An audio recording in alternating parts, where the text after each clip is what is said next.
Both Harvest Hope Food Bank covers 20 counties in the central region and up to Greenville of South Carolina. Low Country Food Bank covers all the counties of the coast.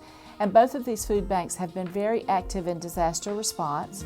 And together we have done about 853,000 meals. Well, last week was an extremely busy week. Last week we received a lot of donations from just across the state, across the nation too. People been bringing down stuff as far as Virginia, as far as Washington, just everywhere. It's been great, but we've been running out of space. We've been running out of as far as space to divide all the food up. And so what we decided last week was we decided we needed a new warehouse. We needed more space. We was lucky to get the space right here donated to us from a company, Sun Solutions, as long as we want it. And so what we're doing now, what they're in the background doing now is packing disaster boxes as far as people across the communities and stuff like the Midlands and Charleston area too. When we give out food, what we're talking about there are canned goods made primarily shelf-stable product. There's some snack items. There's occasionally some perishable product like fruit, vegetables, and possibly some frozen meat if we have that ability to do that to the individuals. It is also water. It's baby items. It's baby cereal, baby formula, diapers, wipes, and occasionally there's some cleaning supplies. The volunteer response has been tremendous, and it has been wonderful. Actually, we all go grab a whole stack of boxes when we bring it down. Was I surprised by it? No, and I'll tell you why.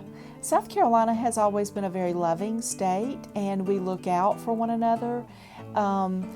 South Carolina really supports its citizens here, and so the outpouring of love and generosity, I have not been surprised by that at all. It's been heartwarming.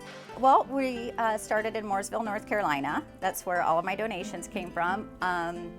It started out as like a little food drive, and turns out everybody was really, really willing to help. I had maybe just a little over half a dozen businesses chip in, and it was all the business owners, their clients, their patients.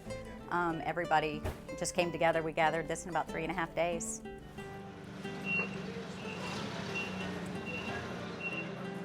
Flooding is sometimes the worst type of disaster. Not that the other disasters are not terrible and horrible, but for flooding, it keeps happening. So every time it rains, we have a little bit more of the same problem that we had before. And you'll have days where it's beautiful outside and all of that, but the water rushing down somewhere is causing a horrific type of event for those families. So we will be in this disaster response mode for several months. So volunteers are going to be needed for a long period of time.